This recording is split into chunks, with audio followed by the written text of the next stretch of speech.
I have the second prophecy that I want to give to you now. The second prophecy concerns the Buckingham Palace. Okay. 6 months or so ago, just before Prince Charles, was it 6 months? Maybe more than 6 months. Before Prince Charles was coronated to become King Charles, after the death of the Queen, the Lord showed me that there is going to be havoc coming into the palace by way of a disease. And I didn't share that prophecy until the Lord spoke to me again a few days ago, after Princess Catherine of Wales, the wife of Prince William, came out and shared with information that she was diagnosed of cancer recently. And that is what happened with King Charles. He also openly disclosed that he's suffering from a cancer. So there are 2 people right now with a cancer in the Buckingham Palace. So this couldn't be a prophecy, it's public knowledge. What is prophetic to me today concerning the Buckingham Palace is that this issue of diseases is not natural. Okay. Another member of the palace is going to catch up with a strange disease, a terminal illness once again. Is it going to be cancer? I don't know. I did not say I can't tell. I said I don't know. It simply means the Lord has not revealed that to me. Yes. And that is going to be something that people are going to be worried about. So we have 2 people right now who are dealing with the cancer at the Buckingham Palace. Very soon, another member of the royal family is going to be diagnosed with a terminal disease, a serious disease once again. And this is going to be a very difficult situation. I would like to say also that King Charles is not going to last long. And this has nothing to do with the cancer that is facing now. It is because what God has decided to do, He has decided to get rid of the British monarchy. The time is coming when we are not going to have the King of England. We are going to have a prime minister and a president in England. The time is coming. There are several reasons why God is going to abolish the British monarchy. One of the reasons is that it's a bloody, filthy monarchy.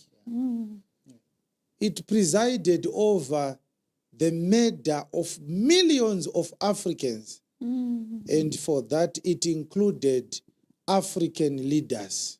Yes. And that brings me to Zimbabwe. Our liberation movement, our liberation story, our war of independence story is not yet fully known. What we know is not enough. Okay. The Royal House of England played a very subtle role in framing what we call the independence of Zimbabwe and the first independent government of Zimbabwe. It played underhand games. Underhand games. I will share with you a secret that those who led the Liberation War already know this, but you don't know it. Don't ask me how I knew this, but this is true as well. Samora Machel, the president of Mozambique, was blackmailed by the Buckingham Palace to force Mugabe to sign the Lancaster House Agreement.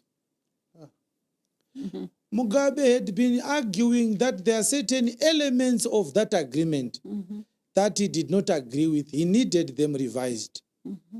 But what the MI6 did, the British intelligence, they threatened Samora Machel by putting bombs in Mozambique. In most of the Mozambique, the bridges along major Mozambican roads. And they said to Samora Machel, tell Mugabe that sign this agreement or I'm going to chase all your army from Mozambique. I don't want the Zimbabwean army brigades and battalions training and harbored in my country anymore. It's taxing my progress and my development. So Mugabe and his team could not continue to fight without a base. Okay. So some of the sticky and points in the Lancaster House Agreement that do not make sense, it is not because the liberation leaders did not see that they had betrayed the cause of the armed struggle. It was because there was so much pressure as well. And one of those issues was the issue of land. The willing buyer, willing seller agreement is at best a betrayal of the armed struggle.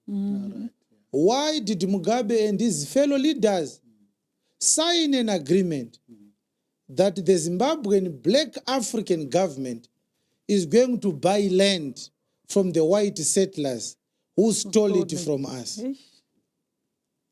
Don't tell me that the palace had guaranteed Mugabe that they will give him money to buy that land from the white farmers. Why couldn't the palace pay its own farmers? Why did we need to be brokers of that a surrogate deal? There was no wisdom in the willing buyer, willing seller agreement. But my point is the comrades knew it. Okay. They negotiated with one of their hands twisted behind them by the Buckingham Palace. They did the devil's bidding. It's an example of the underhand deals that the Buckingham Palace did. That is one of the reasons why Africa has not developed to its full potential to this day. The Buckingham Palace is the midwife of the failure of Africa. Buckingham Palace ndiye nyamukuta wekukundikana kwe-Africa. Who authored the assassination of Patrice Lumumba? Who authored that? Don't tell me the Queen was not aware. Was she not the head of the Commonwealth? She knew that.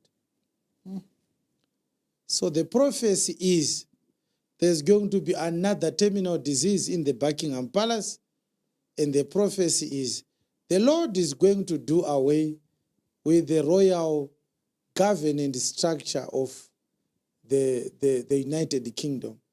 There is a day coming, not soon, some many years perhaps from now.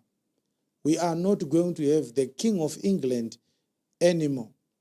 If he is going to remain, all the member states of the Commonwealth are going to pull out, including Northern Ireland, including Scotland.